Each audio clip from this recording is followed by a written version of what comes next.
আমৃত্যু ভালোবাসি তোকে। পর্ব 51। যাকে ঘিরে মেঘ লক্ষাধিক স্বপ্নের পাহাড় বুনছে, সেই আবির ভাইয়ের বুকে মাথা রেখে সারা রাত কাটিয়েছে এটা ভেবেই মেঘের দুচোখ আনন্দে ছলছল করছে। বুকের ভেতর অজানা অনুভূতি জেগে উঠেছে। আবিরের হাতের দিকে তাকিয়ে মেঘের মন অধিকতর পুলকিত হচ্ছে। মেঘ আর চোখে নিগুড় দৃষ্টিতে আবিরের সুষপ্ত ধৃষ্টতায় কিছুক্ষণ তাকিয়ে রইল। চোখ সরানো বা পলক ফেলার কথা বেমালুম ভুলে গেছে। অজান্তেই কাদম্বিনী ঠোঁটে লেগে আছে ললিত হাসি। মেঘের স্বাভাবিক চেহারা মুহূর্তের মধ্যেই লজ্জায় লাল হয়ে গেছে। ক্ষণে ক্ষণে আবিরের অভিমুখে চেয়ে থাকার শক্তি হারিয়ে ফেলেছে। দুর্বেদ্য আবেশে মেঘের চোখ টানছে। মনের বিরুদ্ধে নিজেকে অক্লিষ্ট রাখার নিরবধি চেষ্টা চালাচ্ছে। আচমকা মেঘের নিঃশ্বাস থমকে গেছে। মনের কোণে একটা গূঢ় প্রশ্ন উদগত হলো। মেঘ নিজেকে নিজে প্রশ্ন করল, আবির ভাইয়ের জ্ঞান কখন ফিরেছে? আর উনি কি সজ্ঞানে আমায় ধরেছেন, নাকি ঘুমের ঘোরে? মেঘ শুকনো ঢোক গিলল। হুড়হুড় করে বুক কাঁপছে, সাথে লজ্জায় রাঙা হয়ে আছে কাদম্বিনীর উজ্জ্বল চেহারা। এভাবে আর থাকা সম্ভব হচ্ছে না। মেঘের হৃৎপিণ্ডের কম্পনে আবির যে কোনো সময় সজাগ হয়ে যেতে পারে। তাই মেঘ ঘুরে কাঁপা কাঁপা হাতে আবিরের হাতটা সরিয়ে কোনো রকমে উঠল। চুল ঠিক করে ওয়াশরুম থেকে ফ্রেশ হয়ে বেরিয়ে মাথায় ওড়না দিতে দিতে তাড়াতাড়ি দরজা খুলে দিল। হাতে ফোন নেই, নেই কোনো ঘড়ি। কত বেলা হয়েছে তা বোঝারও উপায় নেই। মেঘের দরজা খোলার শব্দে তানভীর হকচকিয়ে উঠল। এসে ধীর কণ্ঠে শুধালো, ভাইয়ার জ্ঞান ফিরেছে? মেঘ শান্ত স্বরে বলল, মনে হয় ফিরেছে, এখন ঘুমাচ্ছেন। ভাই বোনের কথোপকথন শুনে রাকিবের ঘুম ভেঙে গেছে। তড়িঘড়ি করে উঠে উত্তেজিত কণ্ঠে প্রশ্ন করল, আবির উঠেছে? মেঘ এপাশ ওপাশ মাথা নেড়ে বলল, না। মেঘ সাইড হয়ে দাঁড়াতেই রাকিব আর তানভীর রুমে ঢুকল। ওদের হালকা পাতলা কথাতে আবিরের ঘুম ভেঙে গেছে। আবির চোখ পিটপিট করে একে একে তানভীর, রাকিব আর মেঘের দিকে তাকালো। সম্পূর্ণ রুমে একবার চোখ বুলিয়ে আবির পুনরায় তানভীর আর রাকিবের দিকে তাকিয়েছে। রাকিব ভ্রু কুঁচকে গম্ভীর মুখ করে আবিরের দিকে তাকিয়ে আছে।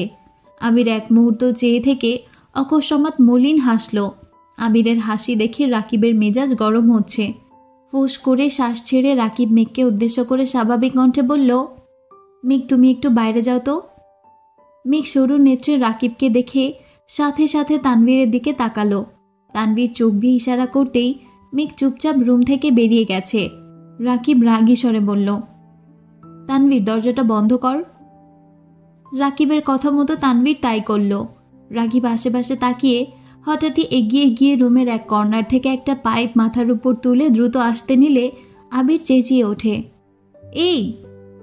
তানভীর রাকিবের দিকে তাকিয়ে সহসা ছুটে গিয়ে পেট বরাবর শক্ত করে ধরে ফেলল।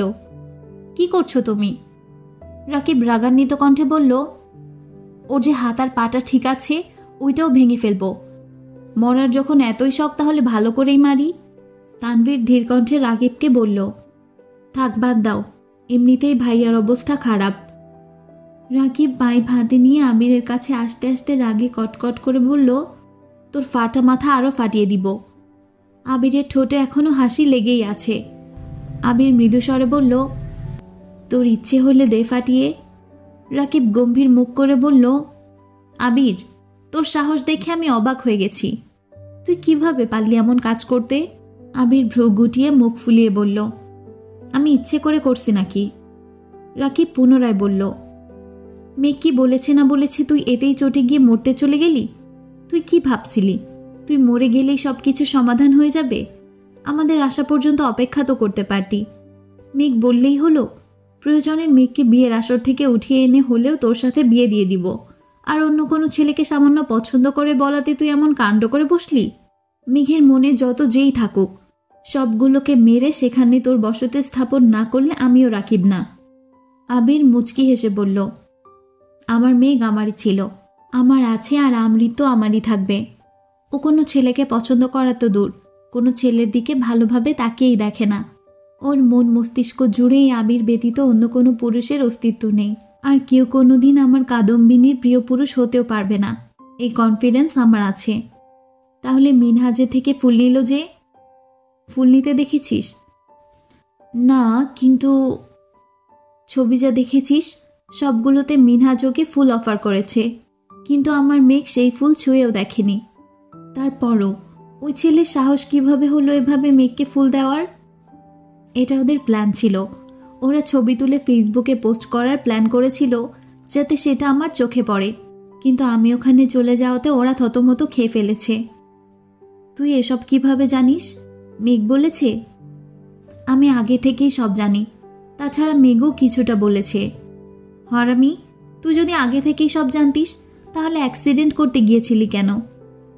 আবির গম্ভীর কণ্ঠে বলে উঠল, আমি মেঘকে বেশি কিছুই বলতাম না, বরং ওদের সাথে আড্ডা দিয়ে ওকে নিয়ে চলে আসতাম, কিন্তু ওই ছেলের এক্সট্রা কেয়ার দেখে সঙ্গে সঙ্গে পায়ের রক্ত মাথায় উঠে গিয়েছিল। না বুঝেই হুট করে প্রশ্ন করে বসি মেঘ সেই ছেলেকে পছন্দ করে কিনা। আমার 100%-এর জায়গায় 1000% কনফিডেন্স ছিল যে মেঘ না বলবে, অন্তত আমার চোখের দিকে তাকিয়ে ও কোনোদিন মিথ্যে বলতে পারবে না। কিন্তু ও যখন আমার চোখে চোখ রেখে হ্যাঁ বলল, তখন এক মুহূর্তের জন্য মনে হচ্ছিল আকাশটা বোধহয় আমার মাথায় ভেঙে পড়েছে। আমি দাঁড়িয়ে থাকার শক্তি পাচ্ছিলাম না। আমি আগে থেকেই জানি এসব কিছু ওদের প্ল্যান। ওর আমার মুখ থেকে কিছু শুনতে চাচ্ছে, কিন্তু ওর হ্যাঁ শোনার পর নিজের উপর নিজেই নিয়ন্ত্রণ হারিয়ে ফেলেছিলাম। যখন বুঝতে পেরেছি এখানে থাকাটা রিস্ক, তখনই আমি সেখান থেকে চলে গিয়েছি। একটু শান্ত থাকলেই মাথাটা ঠিক হয়ে যেত, তাহলে এভাবে অ্যাক্সিডেন্ট করতে হতো না। আরে বাবা, আমি ইচ্ছেকৃত অ্যাক্সিডেন্ট করিনি। আমি যেখানে জানি ও আমার, সেখানে অ্যাক্সিডেন্ট করে মরতে বসা বোকামি ছাড়া আর কিছুই না। তো করলি কিভাবে? ফাঁকা রাস্তা, মন খারাপ, তাই আমি মোটামুটি ভালোই স্পিডে বাইক চালাচ্ছিলাম। প্রায় জনমানব শূন্য এক জায়গায় হুট করেই এক পাগল বাইকের সামনে চলে এসেছে। পাগলের অবস্থা তো জানিসই, রাস্তার মাঝখানে এদিক সেদিক ছুটোছুটি করছে। যখন বুঝতে পারছি পাশ কেটে যাওয়া কষ্টকর হবে, ততক্ষণে প্রায় কাছাকাছি চলে গেছি। পাগলের আলামত দেখতে দেখতে স্পিড ব্রেকার খেয়ালই করিনি। আচমকা ব্রেক করাতে স্পিড ব্রেকারে ধাক্কা লাগছে। এমনিতেই মাথা ভর্তি দুশ্চিন্তা। ধাক্কা খাওয়ায় বাইক কন্ট্রোল করার কথা ভুলে গিয়েছিলাম। এরপর কি হয়েছে জানি না। তানভীর তপ্ত স্বরে বলল, বড় আব্বু কাল বেশি কিছু বলেনি, আজকে তোমার খবরই আছে। আবির মলিন হেসে হঠাৎই সূক্ষ্ম নেত্রে তানভীরের দিকে তাকিয়ে প্রশ্ন করল, তুই ওদের কিছু বলিসনি তো? রাকিব হেসে বলল, বেশি কিছু করেনি, জাস্ট 2 দফায় হালকার উপর ঝাপসা আপ্যায়ন করেছে আর কি। আবির সূক্ষ্ম দৃষ্টিতে তাকিয়ে পুনরায় শোধালো, রাকিব যা বলছে সত্যি? কি করছিস তুই? তানভীর চোখ নামিয়ে মৃদুস্বরে বলল, যা করার তাই করেছি, তোমার তাদের নিয়ে ভাবতে হবে না। এখন কোথায় আছে? আছে কোনো এক জায়গায়। তুই বন্যার সামনে মেরেছিস? হ্যাঁ। তোরে আমি কি বুঝাইলাম তানভীর, আর তুই এটা কি করলি? আমি এত মেপে চলতে পারবো না ভাইয়া। ওইটা পাবলিক প্লেস না হলে আর রাকিব ভাইয়ারা আমায় না আটকালে গতকাল ওইখানেই ওইগুলোকে খুন করতাম। আমি শান্ত স্বরে বলল, যুদ্ধ হয় সমানে সমানে, ওরা যতই লাফালাফি করুক না কেন, তোর আমার কাছে ওরা এখনো অনেক ছোট। তানভীর ফোঁস করে শ্বাস ছেড়ে গম্ভীর কণ্ঠে বলল, ছোট হয়ে বড়দের মতো আচরণ করেছে, তাই আমিও আমার রূপ দেখিয়েছি। তোর আচরণে বন্যার তোর প্রতি কোনো বিদ্বেষ না চলে আসে। আসলে আসুক, আমার জীবনে আমার ভাই বোনের সামনে বাকি সব কিছু গুরুত্বহীন। সে যদি এতটাই ম্যাচিওর হয় তাহলে আশা করি অবশ্যই বুঝবে। আমি টুকিটাকি কথা বলে হঠাৎই গুরুতর কণ্ঠে বলল, আমার জানটা বাহিরে একা আছে। তানভীর দেখ তো আমার ময়না পাখিটা কি করছে।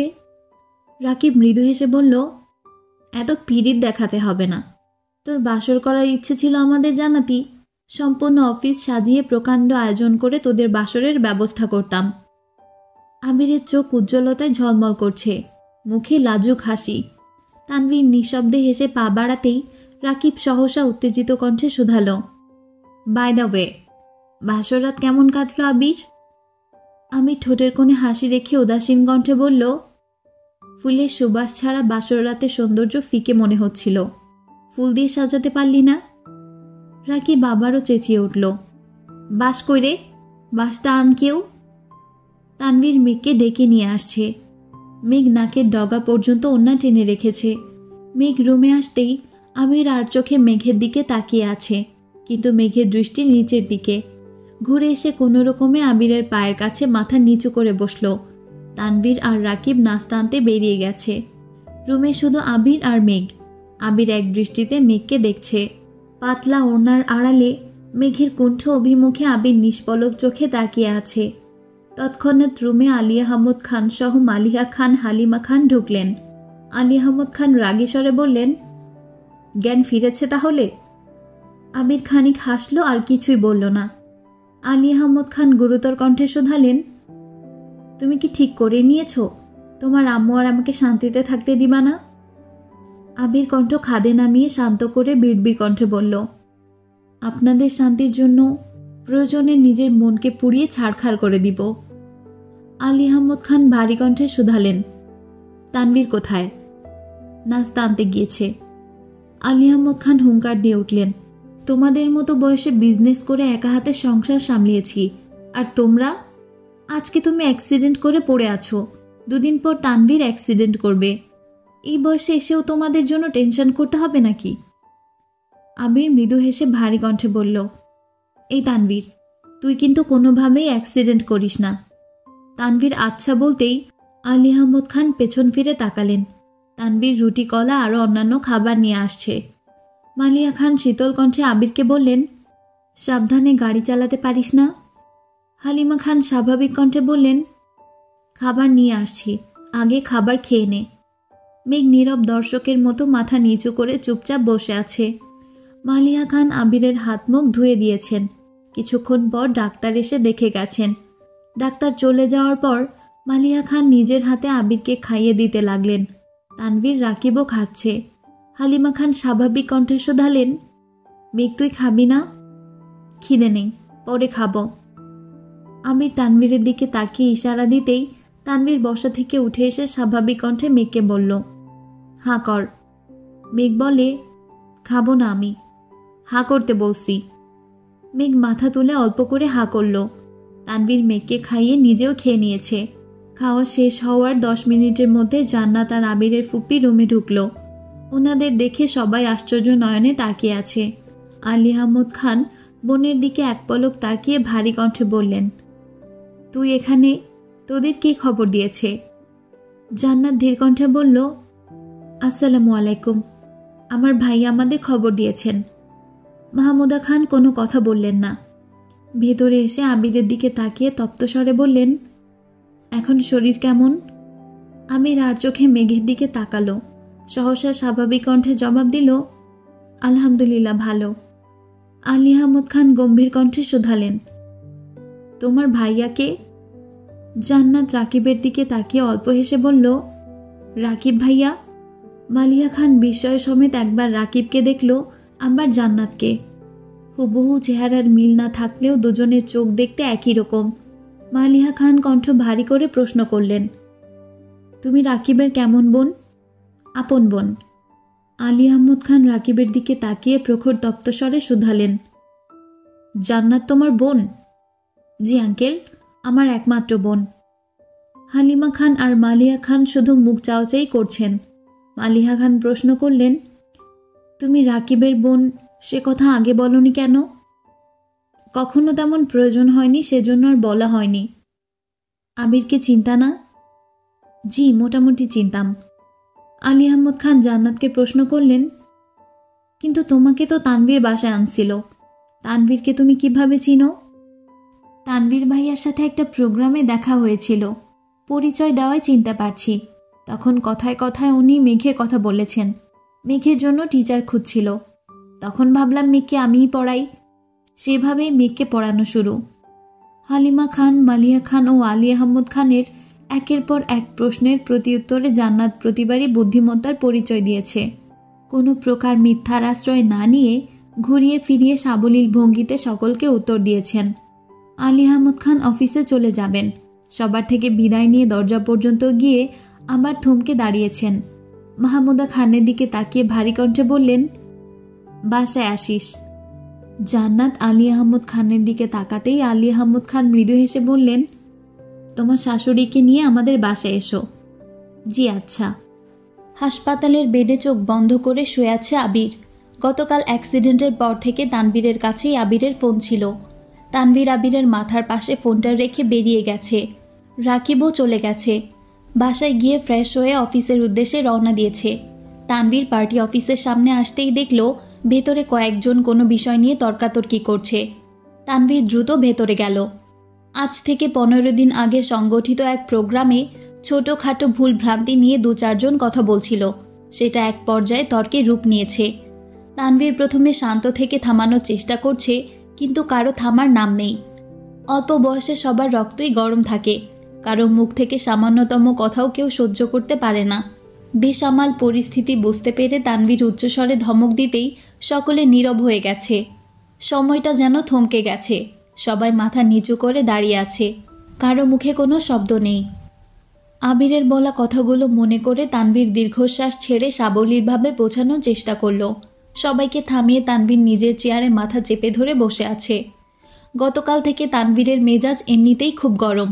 মেঘের অনাকাঙ্ক্ষিত আচরণ, আবিরের অ্যাক্সিডেন্ট, মিনহাজ আর তামিমের প্রতি তীব্র আক্রোশে তানভীরের মেজাজ তুঙ্গে। তানভীরের নিজের বোনের প্রতি যতটা না ক্ষোভ ছিল, তার চেয়ে বেশি রাগ হয়েছিল বন্যাকে সেখানে উপস্থিত থাকতে দেখে। বন্যার ম্যাচিউরিটি তানভীরকে বরাবরই মুগ্ধ করে। মেয়েটা কখনোই উচ্ছৃঙ্খল আচরণ করে না, করলেও সেটা নির্দিষ্ট গণ্ডিতে সীমাবদ্ধ থাকে। যেমন মেঘদের সাথে থাকলে বন্যা ওদের মতোই দুষ্টামি ফাজলামো করে, আবার বাড়িতে থাকাকালীন ছোট ভাইয়ের সাথে খুনসুটিতে মেতে থাকে। অথচ স্যার, ম্যাম, তানভীর, আবির কিংবা বড়দের সামনে একদম শান্তশিষ্টভাবে কথা বলে। বন্যার কথা আর আচরণে কোথাও কোনো প্রকার অভদ্রতার ছোঁয়া নেই। মেয়েটার রাগ বোঝারও কোনো উপায় নেই। গতকালের ঘটনায় বন্যার উপস্থিতি দেখে তানভীর নিজেকে কোনোভাবেই নিয়ন্ত্রণ করতে পারছিল না। আবির আর তানভীর দুজনের দৃষ্টিতে বন্যা মেঘের তুলনায় অনেকটাই পরিণত। কাউকে চোখ বন্ধ করে বিশ্বাস করলে, খুব করে কিছু আশা করে না পেলে, তখন বুকের ভেতর যে আঘাতটা লাগে সেটা এত সহজে মোছে না। তানভীরের ক্ষেত্রেও এমনটা হয়েছে। বন্যার প্রতি তানভীরের অন্ধ বিশ্বাস ছিল। বন্যা মেঘের সাথে থাকলে মেঘ কখনো ভুল বা অন্যায় কোনো কিছু করবে না। সেই বিশ্বাসটা বন্যা নষ্ট করে দিয়েছে। নিজেকে নিয়ন্ত্রণ করতে না পেরে বাধ্য হয়ে রাতে বন্যার উপর নিজের রাগ ঝেড়েছে। যদিও পরে সবটাই জেনেছে, কিন্তু তখন কল দেওয়ার মতো পরিস্থিতি ছিল না। বন্যাকে ফোন দিবে ভাবতেই পকেটে থাকা ফোনটা ভাইব্রেট হতে শুরু করলো। পকেট থেকে ফোন বের করতেই বন্যার নামটা ভেসে উঠল। অমনি তানভীরের ওষ্ঠপুট প্রশস্ত হলো। মাথার যন্ত্রণা, মনের অশান্তি যেন মুহূর্তেই গায়েব হয়ে গেছে। ফোন রিসিভ করেই তানভীর মোলায়েম কণ্ঠে বলল, আসসালামু আলাইকুম। বন্যা ভয়ে ভয়ে বলল, ওয়ালাইকুম আসসালাম। আবির ভাইয়া কেমন আছেন? আলহামদুলিল্লাহ ভালো, শুধু হাতে পায়ে আর মাথায় ব্যান্ডেজ করা, তবে বিন্দাস আছে। সরি। ওমা সরি কেন বলছো? এমনি। ভাইয়া কি এখনও হাসপাতালে? হ্যাঁ, কালকে সম্ভবত বাসায় নিয়ে যেতে পারবো। মেয়ে কোথায়? হাসপাতালেই আছে। আপনি কোথায়? আমি পার্টি অফিসে আসছি। তুমি কি করতেছো? ভার্সিটিতে আসছি। মেয়ে কি আজ বাসায় যাবে না? ও মনে হয় বাসায় ফোন রেখে আসছে, কথা বলতে পারছি না। আমি হাসপাতালে গিয়ে বনুকে ফোন দিবনে, তখন কথা বলে নিও। আচ্ছা। আর একটা কথা জিজ্ঞেস করব? তোমার বন্ধুদের কথা বাদ দিয়ে যা ইচ্ছে জিজ্ঞেস করতে পারো। বন্যার মুখ বন্ধ হয়ে গেছে। গত রাতেই তানভীর নিষেধ করেছিল, কিন্তু ভার্সিটিতে এসে 2 বন্ধুকে না পেয়ে বন্যার মনটা খুঁতখুত করছে। তাই তানভীরকে জিজ্ঞেস করবে ভেবেছিল, অথচ তানভীর আগে থেকেই সাবধান করে ফেলেছে। বন্যা ধীর কণ্ঠে বলল, আচ্ছা রাখি এখন। কি যেন জিজ্ঞেস করতে চেয়েছিলে? কিছু না, ভালো থাকবেন। তানভীর মুচকি হেসে বলল, তুমিও ভালো থেকো, আর কোনো সমস্যা হলে জানিও। বন্যা কল কাটতে কাটতে ঘুরতে নিলে আচমকা এক ছেলের সঙ্গে ধাক্কা লাগতে যাচ্ছিল। ছেলেটা দ্রুত সরে গিয়ে ভারী কণ্ঠে বলল, এই যে খুকি, কানা নাকি? দেখে চলতে পারো না? বন্যা ফোন কানে নিয়েই চোখ তুলে তাকালো। ছেলেটা বেশ ফর্সা, বন্যার তুলনায় হাইট অনেকটাই বেশি। চোখে সাদা গ্লাস, চুলগুলো গোছানো, পরনের শার্ট, তার উপর অ্যাপ্রন। বন্যা ছেলেটার দিকে তাকিয়ে কপাল কুঁচকালো। ছেলেটা বিপুল চোখে বন্যার দিকে তাকিয়ে মুচকি হাসল। তানভীর ফোনের ওপাশ থেকে গম্ভীর কণ্ঠে শুধালো, কে ধমক দিয়েছে? বন্যা ঠান্ডা কণ্ঠে বলল, চিনি না। রাখছে এখন। ছেলেটা কয়েক মুহূর্ত স্থির থেকে বন্যার দিকে তাকিয়ে তাকিয়ে চলে যাচ্ছে। বন্যাও সূক্ষ্ম নেত্রে ছেলেটার দিকে তাকিয়ে আছে। ছেলেটার চাল চলনে হঠাৎ পরিবর্তন দেখে বন্যার মনে খটকা লাগছে। তাছাড়া বন্যা যেখানে দাঁড়িয়েছিল সেখান দিয়ে সচরাচর কেউ হাঁটাচলাও করে না। তবে ওই ছেলে কেন এদিকে আসবে? ছেলেটাকে দেখেই বোঝা যাচ্ছে ক্লাসের দিক থেকে সিনিয়র হবে, কিন্তু আগে কখনো এই ছেলেকে দেখেছে কিনা সেটা মনে করতে পারছে না। ছেলেটাও অনেক দূরে চলে গেছে। বন্যা আবারও ঘাড় ঘুরিয়ে তাকালো।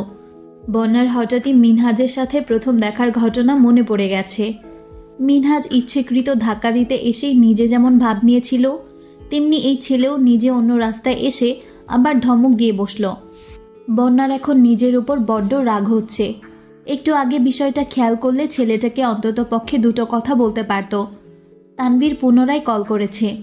বন্যা কল রিসিভ করা মাত্রই তানভীর আতঙ্কিত কণ্ঠে শোধালো, কি হয়েছে? কে কি বলেছে? তেমন কিছু না। সত্যি কথা বলো, আসবো আমি? আরে না, সত্যি কিছু হয়নি, আপনার আসতে হবে না। Are you sure? ইয়াস। ঠিক আছে, ক্লাস শেষ করে বাসায় চলে যেও। জি আচ্ছা, রাখছি। বন্যা কল কেটে আবারও তাকালো। ততক্ষণে ছেলেটা কোথায় যেন চলে গেছে। এর মধ্যে লিজা আর মিষ্টি এসে বন্যার মাথায় গাঁটটা মেরে উত্তেজিত কণ্ঠে প্রশ্ন করল, কিরে, তুইও কি লিফাত ভাইয়ার প্রেমে পড়ছস? বন্যা কপাল কুঁচকে রাজভারী কণ্ঠে শুধালো, লিফাত ভাই আবার কে? লিজা হেসে উত্তর দিল, এই যে একটু আগে যার সাথে কথা বলছিলি, যার দিকে এই মাত্র তাকিয়েছিলি, তিনি হচ্ছেন লিফাত ভাইয়া, চতুর্থ বর্ষের কেমিস্ট্রি ডিপার্টমেন্টের ফার্স্ট বয়। উনি যে কত মেয়ের ক্রাশ তার কোনো হিসেব নেই, এমনকি আমারও ক্রাশ। তা কি কথা বলছিলি রে? বন্যা রেগে বলল, কোনো কথাই বলিনি, তোর ক্রাশের সাথে কথা বলতে আমার বইয়েই গেছে। আর একটা কথা, তোর ক্রাশের ক্যারেক্টারে সমস্যা আছে, বুঝলি? লিজা দাঁতে দাঁত চেপে কটকট করে বলল, তুই আমার ক্রাশকে নিয়ে একদম বাজে কথা বলবি না। বলতে চাইও না, এমনকি তোদের সাথেও কথা বলতে চাই না, বাই। বন্যা ক্লাসে চলে গেছে। বন্যার পিছু পিছু মিষ্টি আর লিজাও ছুটছে। এদিকে আলী আহমদ খান চলে যাওয়ার পর আরও 2-3 ঘন্টা মাহমুদা খান হাসপাতালে ছিলেন। মালিহা খান আজ কম বেশি কথা বলছেন, হালিমা খানের সাথেও পরিচিত হয়েছেন। প্রায় 1টার দিকে ওনারা বাসার উদ্দেশ্যে চলে গেছেন। মালিহা খান আর হালিমা খান দুজনেই বাসায় যাওয়ার জন্য বলছেন, কিন্তু প্রতিউত্তরে মাহমুদা খান কিছুই বলেননি। এত বছরের দূরত্বের পর হুট করে ওই বাড়িতে চলে যাওয়া ওনার কাছেও স্বাভাবিক বিষয় না। এই বাড়ির সাথে জড়ানো আবেগগুলো কেমন যেন শক্ত পাথরে মুড়িয়ে আছে। সেই পাথর না গড়লে স্বাভাবিক সম্পর্ক গড়ে ওঠা অসম্ভব ব্যাপার। আলী আহমদ খান মুখ রক্ষার খাতিরে বোনকে বাসায় যেতে বললেও দুই ভাবি খুব আন্তরিকতার সহিত বাসায় যাওয়ার জন্য বলেছেন। দুপুরের পরপরই ইকবাল খান, আকলিমা খান, মিম আদি হাসপাতালে আসছে। আবিরের অসুস্থতার কথা তানভীর বলতে চায়নি, তবে ইকবাল খান বারবার জোর করায় বাধ্য হয়ে বলেছেন। বলতে দেরি হলেও তাদের রওনা দিতে দেরি হয়নি। মিম আর আদি সারা রাস্তায় কেঁদে কেঁদে এসেছে। আবিরের সাথে মিম খুব কম কথা বলে। হুটহাট দেখা না হলে মিম ইচ্ছেকৃত সামনেও পড়ে না, তবে ভাইয়ের প্রতি ভালোবাসার কোনো কমতি নেই তার। অন্যদিকে আদির আবদার করার একমাত্র জায়গা আবির। বাইরে থাকাকালীনও ভিডিও কল দিয়ে প্রতিনিয়ত বলতো, ভাইয়া এটা নিয়ে এসো, ওটা নিয়ে এসো, কবে আসবা? এখনও তাই করে। হাসপাতালে এসে আবিরের অবস্থা দেখে দুই ভাই বোনই থ মেরে গেছে। মাথায় হাতে পায়ে ব্যান্ডেজ দেখে আটকে উঠল। এমন অবস্থায় বাস্তবে কাউকে দেখেনি তারা, এই প্রথমবার আবিরকে দেখছে। আকলিমা খানও অনেক বেশি আতঙ্কিত হয়েছেন। আবিরকে দেখেই আর্তনাদ শুরু করেছেন। ইকবাল খান স্তব্ধ হয়ে দাঁড়িয়ে আছেন, কিছুই বলতে পারছেন না। ওনার চোখে ভেসে উঠেছে বহু বছর আগের আলী আহমদ খানের অ্যাক্সিডেন্টের পরের দৃশ্য। তখন আলী আহমদ খান অ্যাক্সিডেন্ট করে প্রায় 6 মাস বিছানায় ছিলেন। একই রূপে নিজের ভাইপোকে কখনো দেখতে হবে, এটা ইকবাল খান কখনো কল্পনাই করেননি। ইকবাল খান তাড়াতাড়ি আবিরের রিপোর্ট চেক করতে লাগলেন, হাত পায়ের অবস্থা বোঝার জন্য। মাথায় চাপ বেশি খেলেও হাতে পায়ে খুব বেশি সমস্যা নেই। 21 দিন বেড রেস্টে থাকলে আশা করা যায় ঠিক হয়ে যাবে। দুপুর পেরিয়ে সন্ধে হতে চলল। দুপুরে সবাই অল্প স্বল্প খেয়েছে, কিন্তু মেঘ কিছুই খায়নি। সেই যে আবিরের পায়ের কাছে বসেছিল, সারাদিন যাবতই সেখানে বসে আছে। দু হাতে দুই হাঁটু আঁকড়ে ধরে হাঁটুর উপর কাত করে মাথা রেখে আমত্ত আখিতে আমিরের অভিমুখে চেয়ে আছে। নাক অবধি ওড়না টানা, আখি যুগল স্থির, প্রয়োজনের বাহিরে একবারের জন্য পলক ফেলছে না। কখনো কখনো চোখের কার্নিশ দিয়ে অনর্গল গড়িয়ে পড়ছে নোনা জল। অতি সন্তর্পণে চোখের পানি মুছে আবারও চেয়ে আছে আবিরের দিকে। সারাদিনে খাবো না ব্যতীত মেঘের মুখ থেকে আর কোনো কথা বের হয়নি। সকাল থেকেই আবির ক্ষণে ক্ষণে মেঘকে দেখছে, কিন্তু আজ তার কিছু বলার সামর্থ্য নেই। আম্মু মামুনির সামনে মেঘকে যে দুটো কথা বলবে সেই পরিস্থিতিও নেই। কেউ আবিরের পাশ থেকে উঠে যাচ্ছে না।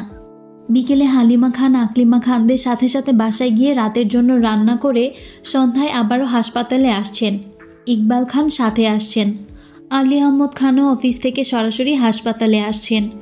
মালিহা খান আর মেঘ দুজনেই সারাদিন হাসপাতালে ছিল।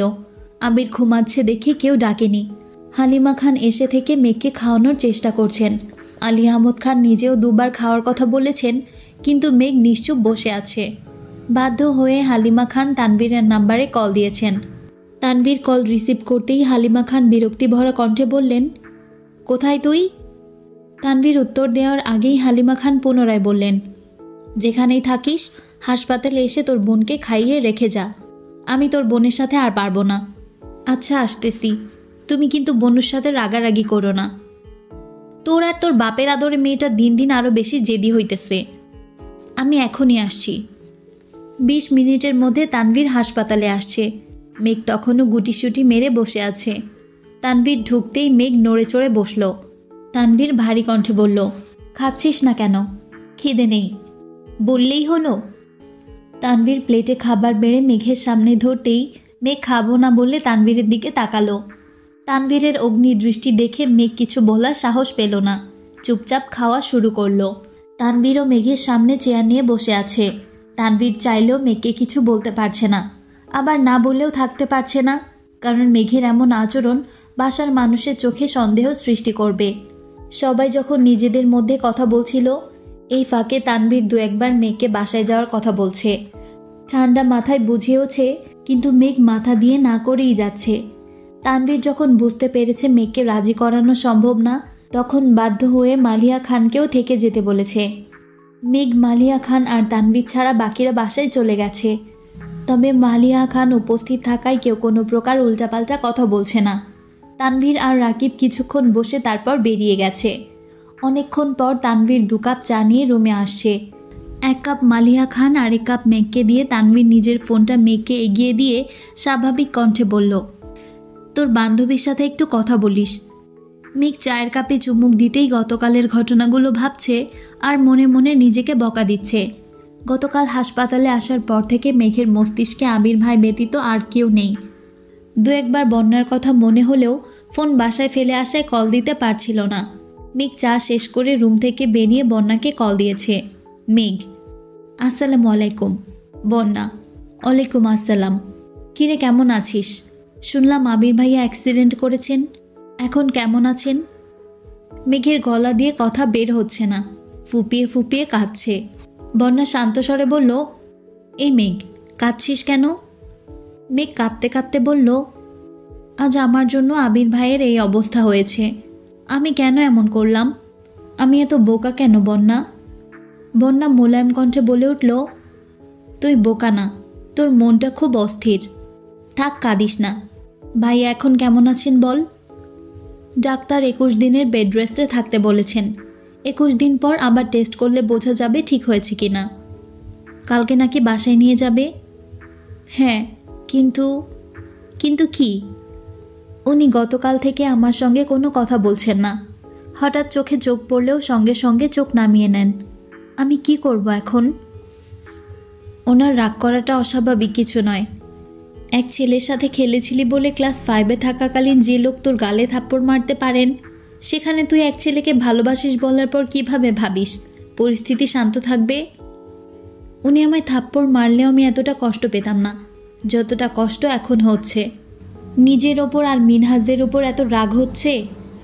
এখন অন্তত পক্ষে শান্ত থাকিস প্লিজ, আর কোনো ভুল করিস না। তোর ভাই মিনহাজদের সাথে যা করার করে ফেলেছে। মানে?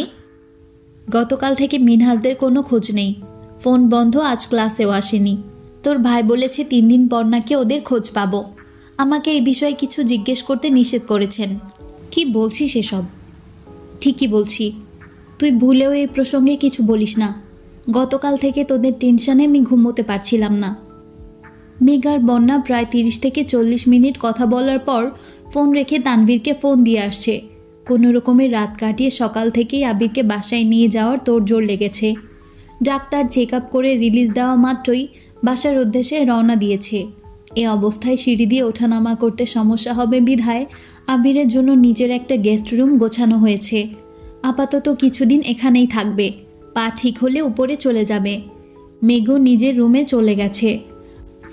আবিরের দিকে যতবার তাকায় ততবারই মেঘের নিজের প্রতি ঘৃণা হয়। মেঘ বাসায় ফিরে সেই যে রুমে ঢুকেছে, সন্ধ্যার পর হয়ে গেছে অথচ মেঘ একবারের জন্যও নিচে আসছে না। আনি 2-3 বার দরজা পর্যন্ত গিয়ে মেঘকে ডেকে আসছে, কিন্তু মেঘ আসে না। বাধ্য হয়ে মিম মেঘের রুমে গেল। দরজার সামনে থেকে আপু বলে ডাকতে ডাকতে ভেতরে ঢুকলো। মেঘ টেবিলের উপর 2 হাতে মাথা ঠেকিয়ে বসে আছে। চুল এলোমেলো থাকার কারণে মেঘের মুখ দেখার অবস্থা নেই। মিম কাছে এসে ডাকলো, আপু। মিম কয়েক মুহূর্ত পর বুঝতে পারল মেঘ ফুপাচ্ছে। মিম যথাসাধ্য মেঘের চুলগুলো ঠিক করতে করতে মলিন স্বরে বলল, আপু তোমার কি হয়েছে? কাঁদছো কেন? মেঘের কান্নার তীব্রতা বাড়ছে, আরও বেশি ফুপাচ্ছে। মিম আতঙ্কিত কণ্ঠে মেঘকে ডাকতে লাগলো। মেঘ অনেকক্ষণ পর মুখ তুলে তাকালো। কান্নার তোপে মেঘের মুখ লাল টকটকে হয়ে গেছে, চোখ বেয়ে অনর্গল পানি পড়ছে। বাধাহীন এই জলের ধারায় কোনো অন্ত নেই। মিম অবুঝ মেয়ের মতো চেয়ে আছে, প্রশ্ন করার ভাষা হারিয়ে ফেলেছে। মেঘ আচমকা মিমকে জড়িয়ে ধরে হাউমাউ করে কাঁদতে লাগলো। মিমের মন ব্যাকুল হয়ে আছে। অনেকক্ষণ পর মৃদুস্বরে শুধালো, আপু কাঁদছো কেন? কি হয়েছে তোমার? প্লিজ বলো আমাকে। মেঘ কাঁদতে কাঁদতে বলা শুরু করলো, আমি আবির ভাইকে অনেক ভালোবাসি, আমার নিজের থেকেও অনেক বেশি ভালোবাসি। ওনার অস্তিত্ব ব্যতীত আমি আমার সত্তা কল্পনা করতে পারি না।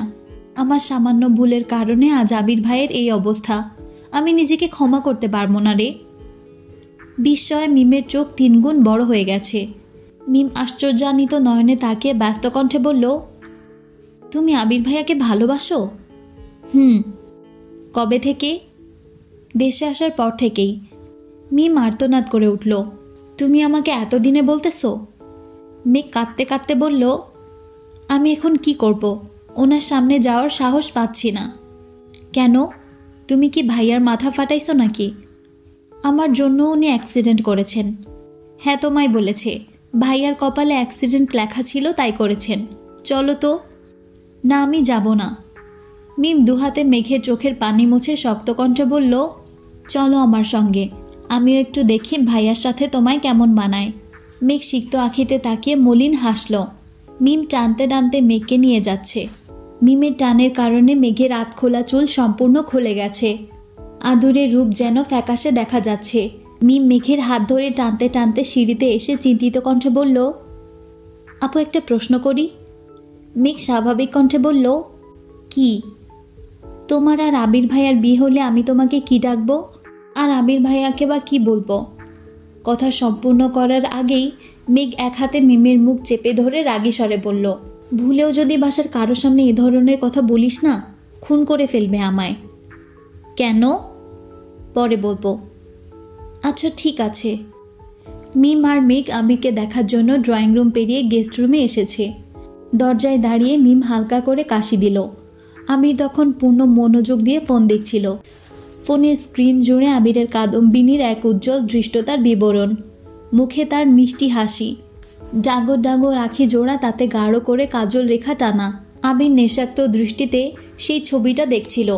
ছবির মালিক বহু বছর আগেই আবিরের হৃদয়ে স্থান করে নিয়েছে।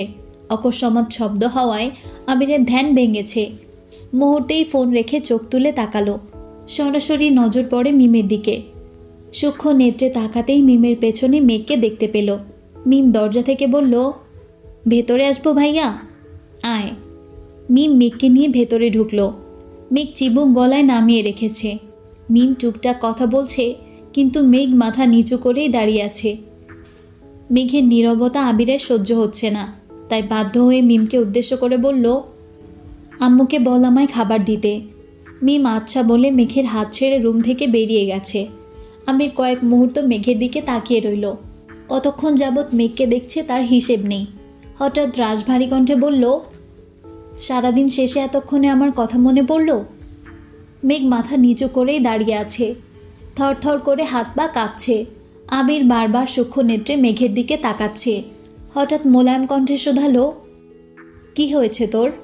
মেঘ কাঁপা কাঁপা কণ্ঠে বলল, আই এম সরি আবির ভাই। সরি কেন? আপনার এই অবস্থার জন্য আমিই দায়ী। আবির চোখ ঘুরিয়ে এদিক সেদিক তাকিয়ে ঠাট্টা স্বরে বলল, কেন? তুই পেতনি সেজে আমায় ধাক্কা মারছিলি নাকি? আবিরের এমন কথা শুনে মেঘ সহসা চোখ তুলে তাকালো। আবিরের মুখের হাসি দেখে মেঘ কপাল কুঁচকে আহাম্মকের মতো চেয়ে আছে। আবির মৃদু হেসে বলল, এখানে বস এসে। মেঘ চুপচাপ এসে বসল। কিছুক্ষণ নীরব থেকে মেঘ আবারও কান্না শুরু করে দিয়েছে। মেঘের কান্না দেখে আবির থতমত খেয়ে গেছে। তড়িঘড়ি করে বলল, এই আর কত কাঁদবি? দুদিন যাবৎ কেঁদেই যাচ্ছিস, এবার অন্তত থাম প্লিজ। মেঘের কান্না থামার কোনো লক্ষণ না দেখে আবির কণ্ঠ ভারী করে বলল, এভাবে কেঁদে কি প্রমাণ করতে চাস? মানে আমি তোকে মারি, তোকে কাদাই, এসবে প্রমাণ করতে চাস? না। তাহলে এভাবে কাঁদছিস কেন? আমি কি মরে গেছি? মেঘ সঙ্গে সঙ্গে আবিরের মুখ চেপে ধরে হুঙ্কার দিয়ে উঠল, আপনাকে সাবধান করে দিচ্ছি, মরার কথা কখনো মুখে নেবেন না। আবির আলতোভাবে মুখে রাখা মেঘের হাতের উপর হাতটা রেখে হাতটা কিছুটা সরিয়ে ঠোঁটে হাসি রেখে বলল, আর তুই যে এভাবে কাঁদছিস সে বেলায়?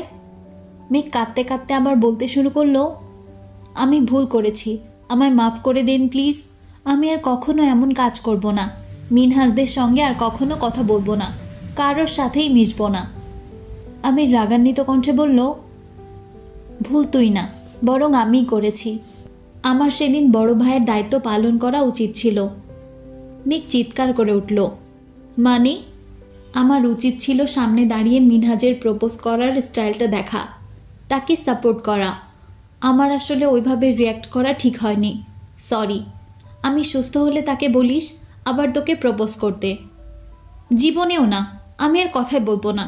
আর আপনি প্লিজ আজে বাজে কথা বলবেন না। আজে বাজে কথা কি বললাম? কিছু না। এমন সময় মিম খাবার নিয়ে ভেতরে ঢুকলো। আবিরের হাতে মেঘের হাত দেখে মিম জোরে গলা খাখারি দিয়ে, আমি কি আসতে পারি? আবির তড়িঘড়ি করে মেঘের হাত ছেড়ে দিল। মেঘও কিছুটা নড়ে চড়ে বসেছে। মিম খাবার টেবিলে রেখে যেতে যেতে ঠাট্টা স্বরে বলল, আমি এখন চলে যাচ্ছি, পরে আবার আসবো কিন্তু।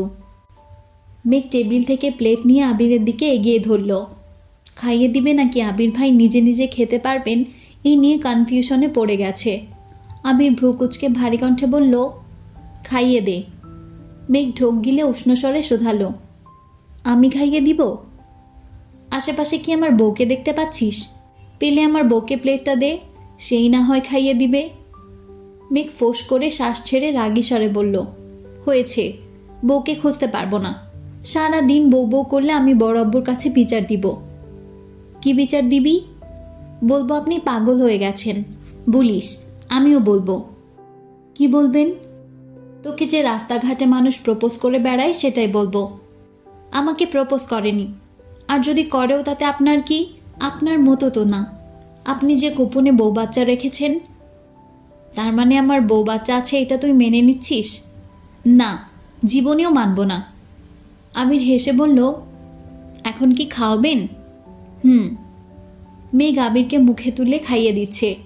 ফাঁকে ফাঁকে আবির ফুপ্পির বিষয় নিয়ে টুকিটাকি কথা বলছে। এখন বাসায় আনলে ঠিক হবে কি না, কীভাবে আনবে সেসব বিষয়ে কথা বলছে। মেঘের খাওয়ানো শেষে চলে যেতে নিলে মিম আবারও ছুটে এসেছে। মিটিমিটি হেসে বলল, এত তাড়াতাড়ি খাওয়ানো শেষ?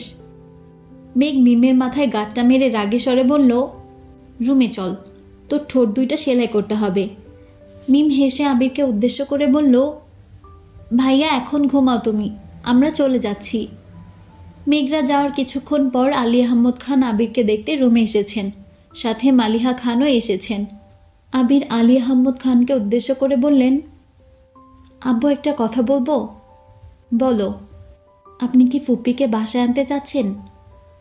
আমি আসতে বলেছি, তার ইচ্ছে হলে আসবে। এভাবে বললে ফুপ্পি কোনোদিনও আসবে না। ভুলে যাবেন না, উনি আপনারই বোন। আপনি যদি চান ফুপ্পি বাসায় আসুক, তাহলে ফোন দিয়ে ভালোভাবে দাওয়াত দেন। ফুপ্পিদের বাসার সবাইকে নিয়ে আসতে বলুন। আর যদি না চান তবে ভবিষ্যতে মুখ রক্ষার্থে কখনো দাওয়াত দিবেন না, প্লিজ।